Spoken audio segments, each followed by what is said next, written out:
இந்துக்கள் ஒன்று சேர்வது தமிழகத்தில் திராவிட முன்னேற்ற கழக அரசு ஆபத்தாக நினைக்கிறாங்க. 2024 ஆகஸ்ட் மாசத்துல பாருங்க, பழனியில முருகருக்காக ஒரு மாநாடு. முருகருக்காக மாநாடு யார் நடத்தணும்னா முருகனை கும்பிடுறவங்க நடத்தணும். ஆனா 2024 நடத்தப்பட்ட மாநாடு திராவிட முன்னேற்ற கழக ஆட்சி அந்த மாநாடு நடத்தினாங்க. ஒரு மாநாட்டின் மீது முருகன் மீது உண்மையாலுமே பக்தி இருந்தால் அந்த மாநாட்டை அரசே நடத்துறாங்க. முதலமைச்சர் நேரடியா போய் பங்கேற்கணும். முதலமைச்சர் பங்கேற்கல. முதல் நாள் காணொலி வாயிலாக அந்த நிகழ்ச்சியில பங்கேற்கிறார். இரண்டாவது நாள் நிகழ்ச்சியில உதயநிதி ஸ்டாலின் காணொலி வாயிலா பங்கேற்கிறாங்க. பழனியில போன வருடம் ஆகஸ்ட் மாதம் நடைபெற்ற அனைத்துலக முருகர் மாநாடு. அந்த மாநாட்டினுடைய தீர்மானத்தை படிச்சு பார்த்தா நீங்களே சிரிப்பீங்க. 21 தீர்மானம் அரசு போட்டிருக்கிறாங்க. 8வது தீர்மானம், இந்து அறநிலைத்துறை அவர்கள் பகுதியில் இருக்கக்கூடிய திருக்கோவில்ல மாணவ செல்வங்களை எல்லாம் வரவழைத்து கந்த சஷ்டி கவசத்தை படிக்க வைக்கணுமா. அதை பாருங்க, எவ்வளவு ஆச்சரியம் பாருங்க.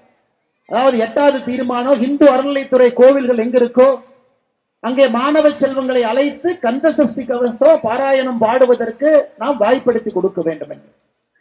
ஆனா அந்த விழாவை முக்கிய விருந்தினர்களாக வரக்கூடியவர்களுக்கு சனாதன தர்மத்தை ஒழித்து கட்ட வேண்டும்.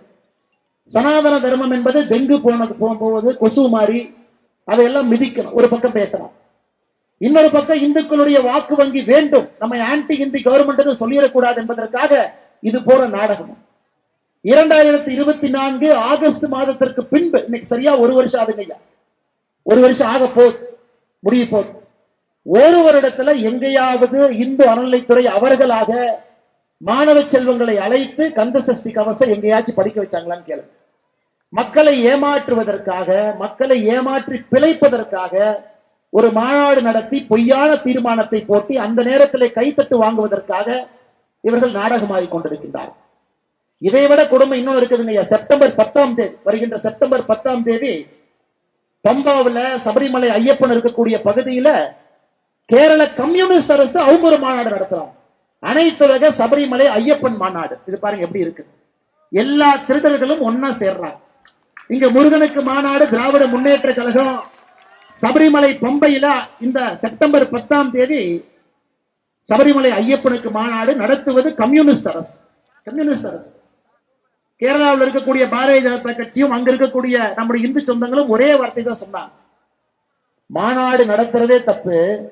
இந்த மாநாட்டுக்கு முக்கிய விருந்தினர் ஒருத்தர் கூப்பிட்டிருக்காங்க. அவங்க யாருன்னா சாட்சா தமிழ்நாட்டினுடைய முதலமைச்சர் மு.க. ஸ்டாலின் அந்த மாநாட்டினுடைய முக்கிய விருந்தினர். பாரு எப்படி திருடர்கள் எல்லாம் ஒரே மேடையில ஒன்னா சேர்றாங்க.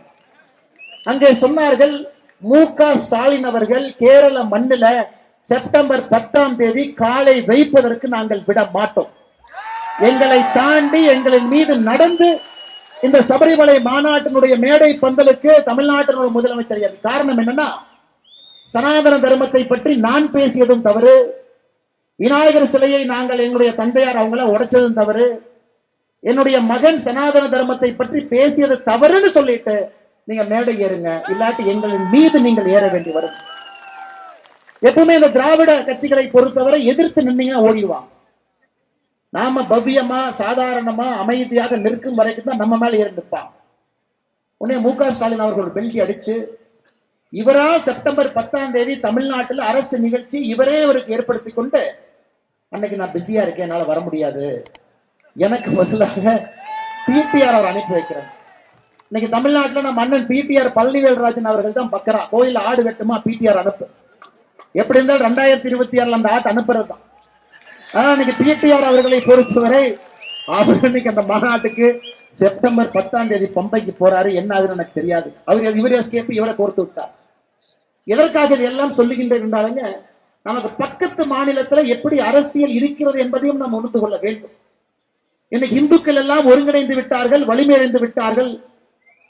இந்து என்கின்ற வாக்கு வங்கி இந்தியாவிலே உருவாகி விட்டது என்பது தெல்ல தெளிவாக தெரிகிறது.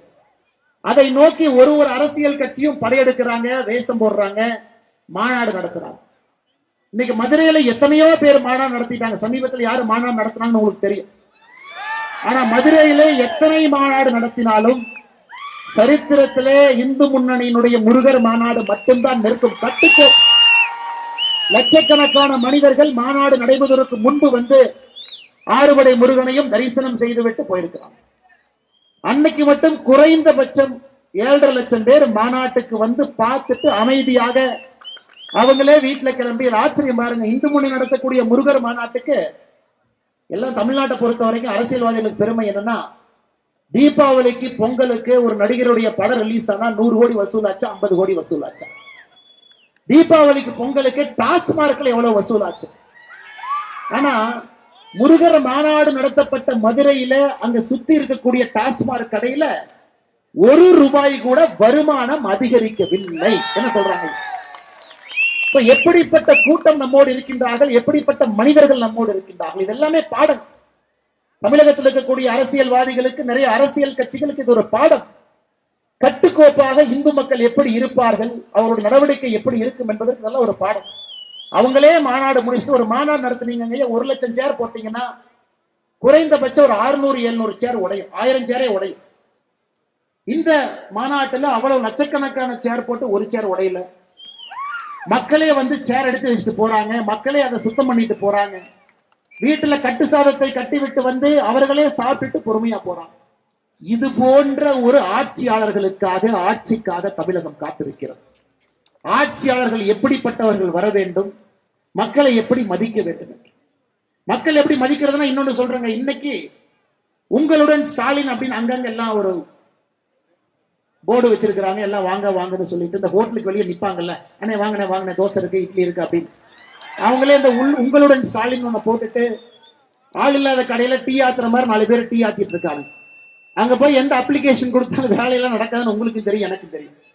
ஆனா இன்னைக்கு சிவகங்கையில அடுத்த லெவலுக்கு போயிட்டாங்க. வாங்கினதெல்லாம் பண்டில் பண்ணி எடுத்து வைகை ஆத்துல போட்டு கிளம்பி போயிட்டே இருந்தாங்க. எதுக்கு பெட்டிஷனை வாங்கி அதை படிச்சு அதுக்கு ஒரு நம்பரை போட்டு யாரப்பா இதெல்லாம் சால்வ் பண்ணுவாங்க. தமிழகத்தினுடைய ஆட்சியினுடைய நிலைமை இப்படித்தாங்க இருக்கு. அதையெல்லாம் கூட இங்க இருக்கக்கூடிய சொந்தங்கள் நீங்கள் உற்று கவனித்துக் கொண்டிருக்கின்றீர்கள் என்பதை முழுமையாக நான் நம்புகின்றேன்.